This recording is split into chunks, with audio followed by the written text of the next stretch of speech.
Welcome listeners, সবাইকে স্বাগতম জিনের গল্পের চ্যানেলে। আমরা এখন চলে যাব আমাদের অতিথির কাছে। আমাদের তিনজন বিশেষ অতিথি আজকে আছেন, একসঙ্গে তিনজন। খুবই রেয়ার কেস এটা আমরা পেয়েছি। এবং শুরু করবো কাকে দিয়ে? হ্যালো রাসেল ভাই। হ্যালো বাবু ভাই, আসসালামু আলাইকুম। ওয়ালাইকুম আসসালাম। তো আমাদের তিনজন অতিথি আপনাদের পরিচিত, সুতরাং যে কোনো একজনকে দিয়ে শুরু করলেই হতো আর কি। আমি বলে দেই, আমাদের এখানে আছেন ডক্টর আলিফ, আমাদের এখানে আছেন বাবু ভাই, আহমেদ বাবু, এবং আমাদের সাথে আছেন আবরার ভাই। তিনজনই আছেন এবং তিনজনই আপনাদের আজকে ঘটনা শোনাবেন আশা করছি। মানে নিউলি ডেভেলপড একটা বিল্ডিং নিয়ে, এটা হচ্ছে ঢাকার মানে উত্তরের কাছাকাছি একটা জায়গায় একটা বিল্ডিং ওখানে তৈরি হয়। It's like kind of a city, নাম বলা যাবে না। যাই হোক, ওখানে যখন নাকি বিল্ডিং গুলো তৈরি হয় তখন আমার পরিচিত আর কি, আমার এক স্টুডেন্ট, ওরা ওখানে আর কি আপনার অ্যাপার্টমেন্ট কিনে। তো যখন জায়গাটা ডেভেলপ হচ্ছে তখন ওরা দেখতে গিয়েছিল জায়গাটা বেশ ওয়েল অ্যাকচুয়ালি ফ্যাসিলিটেড জায়গা, সবকিছুই আছে এবং সব মানে খুব সুন্দর আর কি। তো যাক, তো ওরা যেখানে বিল্ডিংটা কিনে সেটা মানে বেশ মানে ইসের লাইক লাস্টের দিকে আর কি বিল্ডিংটা পড়ে, এবং ওই বিল্ডিংটার মানে তখনও ওই ব্লকগুলো আর কি যেখানে কাজ হচ্ছে সেটা পুরো কমপ্লিট হয় নাই আর কি। তো যাই হোক, ওর বাবা কথা বলার কারণে, এই কমপ্লেক্সের ওদের সাথে কথা বলার কারণে ওদের বিল্ডিংটার মধ্যে যদিও লাইক সবগুলো অ্যাপার্টমেন্টের কাজ শেষ হয় নাই, লাইক নিচের দিকে মাত্র কয়েকটা অ্যাপার্টমেন্ট কমপ্লিট হয়েছে। ওদের 8 তলা না 9 তলায় জানি এরকম, আমি ফরগেট, মানে পুরোপুরি আমি ক্লিয়ারলি মনে করতে পারছি না ফ্লোরটা। ওখানে ওদের আর কি কাজটা মানে শেষ করে দেয়, মানে বলে যে এটা আমরা কমপ্লিট করে দিব, আপনি উঠে যেতে পারবেন। তো ওর বাবা মোটামুটি ওই জায়গাটা কমপ্লিট করার পরে ওরা একদিন সময় মতো ওই বিল্ডিং এ উঠে যায় আর কি। তো যাক, ওর কথা হচ্ছে যে জায়গাটা খুবই সুন্দর ছিল, এন্ড যখনই বেরোতো দেখা যেত যে রাতের বেলা বেশ কোয়াইট একটা নাইস এনভায়রনমেন্ট লাগছিল। যাই হোক, তো বাসাটা যখন উঠে ওদের ফ্যামিলিতে ছিল ওর বোন আর ওর একটা ছোট ভাই, একদম ছোট নিউবর্ন বলতে ঠিক না, লাইক 3-4 বছর বয়স হবে ভাইটার। আচ্ছা, ওইভাবে করে রেডি করে রেখেছে, ওখানে ক্রিব আছে, রকিং ছিল, ওখানে আলাদা থাকবে ভাই। আচ্ছা, তো ওরা ওই বাসায় ওঠে এবং ওঠার পর থেকে ওই বাসার মধ্যে ওরা মানে ওর কাছে খুব একটা মানে ফিশি ফিলিংস হয়। তারপর টান দিয়ে একদম 17 ফ্লোর পর্যন্ত ওঠার একটা ব্যবস্থা করছে। তো মাঝে মাঝে দেখা যাচ্ছে লিফট বন্ধ, তো সিঁড়ি দিয়ে উঠতে হতো আর কি। তো সিঁড়িতে যখন উঠতো তখন দেখতো যে সিঁড়ি দিয়ে বেশ মাঝখানের ফ্লোর গুলা বেশ অন্ধকার, এবং বিশাল একটা কমপ্লেক্সের মধ্যে সিঁড়িতে যখন উঠতেছে, তো অন্যান্য ফ্লোর গুলা যেখানে আছে সেগুলো দরজা লাগানো ছিল না, বেশ দেখা যেত হু হু হু করে বাতাস এরকম খেলা করতো মাঝখানে। তো জিনিসটা ওর কাছে মানে খুব মানে বেশ গা শিরশিরানি লাগতো আর কি। আচ্ছা, তো ওখানে ওঠার 3-4 দিন পর একদিন রাতের বেলা এরকম ও উঠতেছে সিঁড়ি দিয়ে। তো যখন সিঁড়ি দিয়ে উঠতেছে, ওঠার পরে মনে করেন যে প্রায় 5-6 তলার মতো উঠছে আর কি। তো এরকম একটা কাছাকাছি ফ্লোরে এসে হঠাৎ করে দেখলো যে ওখানে যে লাল লাইট লাগানো ছিল, মানে আমরা যে ফিলামেন্টের যে বাল্বগুলো ব্যবহার করি, ওইটা পিট পিট পিট পিট করে ঠাস করে নিভে যায় লাইটটা। আচ্ছা, তো লাইটটা যখন নিভে যায়, তো ওর কাছে মনে হয় এটা হতে পারে ভোল্টেজ ফ্ল্যাকচুয়েশন করছে বা কিছু, কিন্তু সিনটা ওর কাছে একটু সিনেম্যাটিক লাগছে, মানে সিনেমায় যেরকম দেখে। তো সে খুব মজা পাইছে আর কি। মজা পেয়ে বলে যে এটা কি মানে মনে হচ্ছে একটা ভৌতিক ব্যাপার, হ্যাঁ আমি এটা একটা বলতে পারবো বাসায় যে যেরকম লাইট নিভে গেল। তো এটা চিন্তা করে ও যখন সিঁড়িতে উঠছে রাসেল ভাই, তখন ও দেখলো যে বাতাস, প্রচন্ড বাতাস, যতটুকু না বাতাস নর্মালি উপরে হচ্ছিল তার থেকে বাতাসটা বেড়ে গেছে, এবং বাতাসটা বেড়ে যে লাইক ওর সামনে একটা সার্কেলের মতো কুশনের মতো বাতাস ওখানে ঘুরতেছে জাস্ট ওই জায়গাটার মধ্যে।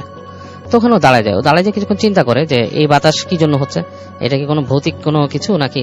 তখন চিন্তা করলো যে এরকম বাতাস তো মাঠে ঘাটে অনেক দেখে গরমকালে। তো ও এটা চিন্তা করে না, হেঁটে যায়, এবং হেঁটে যখন যায় ও ঠিক বাতাসটাকে ক্রস করে যায়। আচ্ছা, এবং বাতাসটাকে যখন ক্রস করে যায়, ওর হঠাৎ করে ওর শরীরটা ঝিমঝিম করে ওঠে, মানে ইটস অ্যান আনইউজুয়াল ফিলিং তার হয়, এবং লাইক মানে পুরো শরীরটা কাটা দিয়ে ওঠে, এবং মনে হচ্ছে যে কেউ ওর ঘাড়ের কাছে চেপে ধরছে, এরকম একটা ফিল হয়।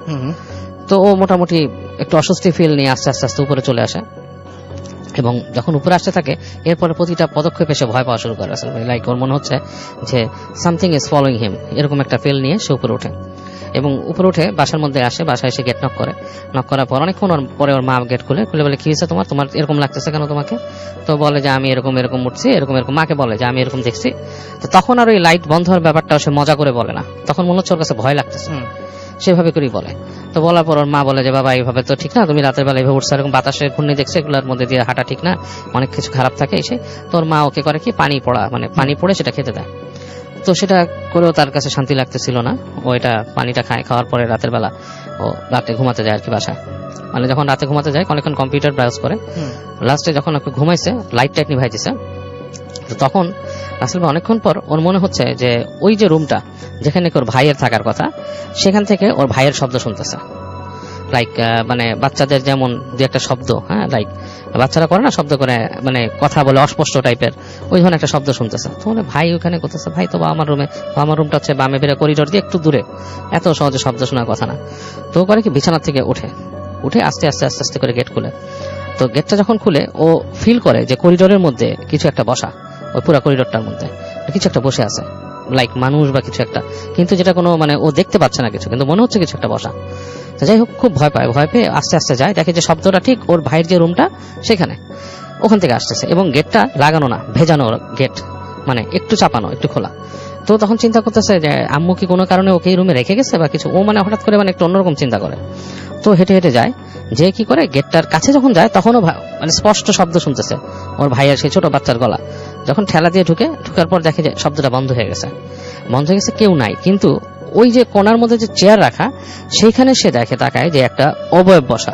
ইটস লাইক চেয়ারের উপরে কেউ বসে আছে, এবং লাইক পাটা মাটিতে না, পাটা লাইক উঁচু করে বসা, এবং ওই মুখের জায়গাটা কিছু দেখা যাচ্ছে না, মুখের জায়গাটা চোখের মতো দেখা যাচ্ছে, এবং চোখটা লাইক আগুনের চোখের মতো। এবং এটা দেখার পরে ওর গা একদম শিরশির করে ওঠে, এক লাফ দিয়ে বের হয়ে আসে রুম থেকে যখন চলে আসে ওর কাছে মনে হয় যে ওই করিডোরের মধ্যেও কেউ একজন এরকম বসে আছে, ঠিক একই রকম শেপের কিছু একটা। ও লাফ দিয়ে এসে রুমে পড়ে ভয়ে কাঁপতে থাকে, এবং ওইভাবে ওই রাতটা ওর কেটে যায়। এবং ও সকালবেলা মানে দিনের বেলা ওর মাকে এরকম বলে যে আমি এরকম দেখছি রুমের মধ্যে।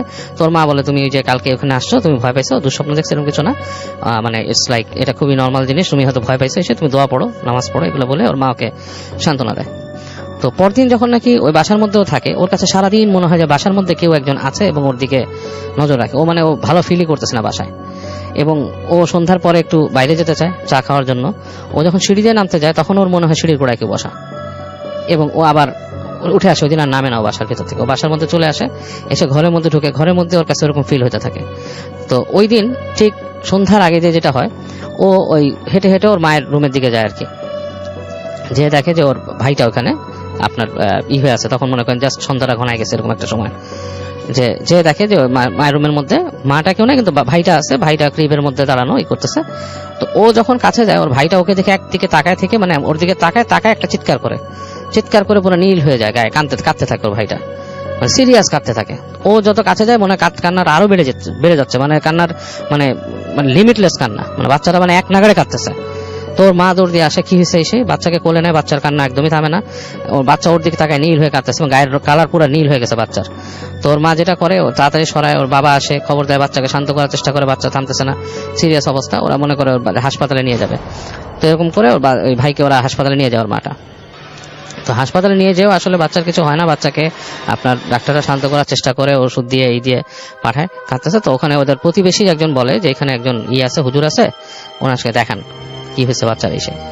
তো ওরা ওর বাবা মা হুজুরের সাথে কন্ট্যাক্ট করার পরে হুজুর আসে, ওদের বাসায় আসে। তো হুজুর বাসায় এসেই, হুজুর যখন বাসাটায় ঢুকে তখন উনি ওই বাসায় পা দিয়ে বলে যে এই বাসাটার মধ্যে কিছু একটা সমস্যা আছে। বলে যে কি সমস্যা, বলে যে এখানে কোনো একটা কিছুর আসর আছে, আপনারা একটু থাকেন। এবং এই বাসাটার মধ্যে, এগুলো তো আসলে বাসাগুলো তৈরি হয়েছে খুব জায়গার মধ্যে, মানে ব্যারেন টাইপের ছিল এই জায়গাগুলা, হ্যাঁ। তো এখানে অনেক কিছুই থাকে, এবং বাসার ফ্ল্যাটে এখানে আশেপাশে কেউ থাকে না, আপনাদের বাইরে বন্ধ দিতে হবে, বাচ্চাটাকে দেখি। তো বাচ্চাটার কাছে হুজুরটা যায়, উনি যে দোয়া পড়ে বাচ্চাটাকে যখন উনি ধরে ফু দেয়, তখন বাচ্চাটা কান্না টান্না যতটুকু ছিল, বাচ্চাটা কেঁপে উঠতেছিল, এটা থেমে যায় আর কি। তখন উনি দোয়া পড়ে বাচ্চাকে ফু দেয়, এবং ওই যে কায়তন টায়তন পড়ে যায়, ঝেড়ে দেয়, এবং ওই হুজুর কি করে, ওই বাসাটাকে আপনার বন্ধ করে দেয়। উনি দোয়া পড়ে করে ওনার কিছু প্রসিজার করে উনি বাসাটাকে বন্ধ করে দেয়। বন্ধ করে দিয়ে বলে যে আপনার একটা জিনিস সাবধানে থাকবেন, যে যেহেতু এখানে বাচ্চা আছে, আপনার খুব সাবধানে থাকবেন, ছোট বাচ্চাদেরকে এরকম দুষ্ট জিনটা অনেক ডিস্টার্ব করে, ভয় দেখায় এই সেই। আর ওই উনি তখন এগুলো বলে বাসাটা বন্ধ করে যখন উনি যাচ্ছে, তখন উনি ওই ভাইটার দিকে নজর পড়ে আর কি, আমার স্টুডেন্ট যেটা ছিল ওর দিকে নজর পড়ে, বলে কি যে ওর এরকম অবস্থা কেন। ও তখন বলে যে ওর কাছে যে ফিলটা হচ্ছিল ওই হুজুরকে দেখে, ওর কাছে খুব রাগ লাগতেছিল হুজুরটাকে দেখে, মানে অস্বস্তি ফিল হচ্ছিল যে কেন এই লোকটা এখানে কি করতেছে, মানে সে মানে অসহ্য লাগতেছিল। যেহেতু অসহ্য লাগার তার কোনো কারণ নাই, হুজুর তাকে দেখে অনেকক্ষণ তাকায় থেকে বলে কি ওর কি কোনো সমস্যা আছে, ও কোথায় গেছিল। তখন ওর মা বলে যে না এরকম না, বাট ও কয়েকদিন আগে এরকম ভয় পাইছে। তখন হুজুর ওকে বলে যে ওকে আমার ঝাড়তে হবে। তো ওকে নিয়ে যায়, হুজুর নিয়ে রুমে বসায়, আরেক রুমে বসায়, ওকে ঝাড়ার ব্যবস্থা করে, এবং ওকে ঝেড়ে টেড়ে ওকে ফু দিয়ে দেয়। ও বলছে যতবার হুজুর ওকে ঝাড়ছে ততবারই নাকি ওর শরীর দিয়ে মনে হচ্ছে যে লাইক একটা গুজবাম্পের মতো চলে গেছে, মানে প্রত্যেকবার শরীর হয়ে গেছে, এবং এক পর্যায়ে লাইক খুব প্রশান্তি আসছে, মানে ঘুমের মতো মানে লাইক মনে হচ্ছে যে ঘুমায় যাবে এরকম একটা পজিশন। তো ওকে বলে যে বাবা তুমি কিন্তু সন্ধ্যার সময় এখান থেকে বেরোবা না, হ্যাঁ। আর ওর মাকে বলে দেয় যে আপনারা এই বাসাটায় আছেন এখানে, তা আসলে বিল্ডিংটা ওইভাবে বাধা হয়নি, আপনাদের এই ফ্লোরটাকে আমি বন্ধ করে দিছি, দোয়া পড়ে করে দিছি, কিন্তু কখনো ওই এখানে এরকম খোলা রাখবেন না, সন্ধ্যার সময় দরজা জানলা বন্ধ করে দিবেন। এবং এরকম বলে উনি হুজুরটা চলে যাওয়া দোয়া দিয়ে যায় এবং কিছু ওই যে দোয়া টোয়া টানায় রাখতে বলে বাসা। তো এবং বলে যে অনেক রকম ফেস করবেন প্রবলেম, বাট বাসার মধ্যে কিছু হবে না। তো আমার স্টুডেন্ট বলছে যে ও যেটা দেখতো, তারপরেও রাসেল ভাই দেখতো কি যে মাঝে মাঝে ওদের বাসার যে জানালা আছে না, ওর যে বাসার যে জানালাটা, ওই জানালাটার মধ্যে নক হতো, টক টক টক টক টক টক করে নক করতো রাতের বেলা। এবং জানালা তো বুঝেন 8 তলার উপরের জানালা, বাইরে কিন্তু কিছুই নাই, লাইক একটা ছোট সানসেটের মতো কার্নিশ আছে আর কিছুই নাই, ওইখানে টক টক টক টক টক করে করে নক করতো। নক করলে মানে মনে হতো যে কেউ জানি এখানে আছে, লাইক জানালার উপর নক করতো, তারপর দরজার মধ্যে আঁচড় কাটতো, হ্যাঁ। তারপরে একদিন যেটা হয়েছিল যে ও নাকি মানে বের হয়েছে করিডোরে, ওখান থেকে ডাইনিং স্পেসে যাবে, ওখান থেকে ওই গেটের পাশ থেকে মনে হচ্ছে কেউ নাম ধরে ডাকতেছে এবং শীষ দিয়ে নাম দিয়ে নাম ধরে ডাকার মতো। এবং ও ডাকটা এমন ছিল যে ওর কাছে খুব কিউরিয়াসিটি হচ্ছিল যে ও যায় যে দেখুক যে ঘটনাটা কি, কিন্তু সে যে দেখে নাই। তো এরপরে একদিন ও ছাদে উঠছিল, ওই বাড়ির ছাদে উঠে ওর কাছে খুব উইয়ার্ড ফিলিং হয়েছে এবং সামহাও ও নেমে আসছে। তো আলটিমেটলি পরবর্তীতে আস্তে ধীরে বাসাটার মধ্যে মানুষ আসছে এবং ওদের বাসায় ঝামেলাগুলো কমে গেছে। তবে এখনো নাকি মাঝে মাঝে ওদের বাসার মধ্যে মনে হয় যে ওদের উপরতলায় যেটা ছাদটা ওদের 2-3টা ফ্লোর উপরে, সেই ফ্লোরে বাসিন্দারা বলে যে ছাদের উপরে এখনো মনে হয় রাতের বেলা কেউ দৌড়াদৌড়ি করে, লাইক আপনার বাচ্চারা খেলাধুলা করে না দৌড়ায়, সেরকম দৌড়াদৌড়ি করতেছে ছাদে, কিন্তু কেউ গেলে নাকি কাউকে দেখে না। এই হচ্ছে কাহিনী। আসলে ওকে।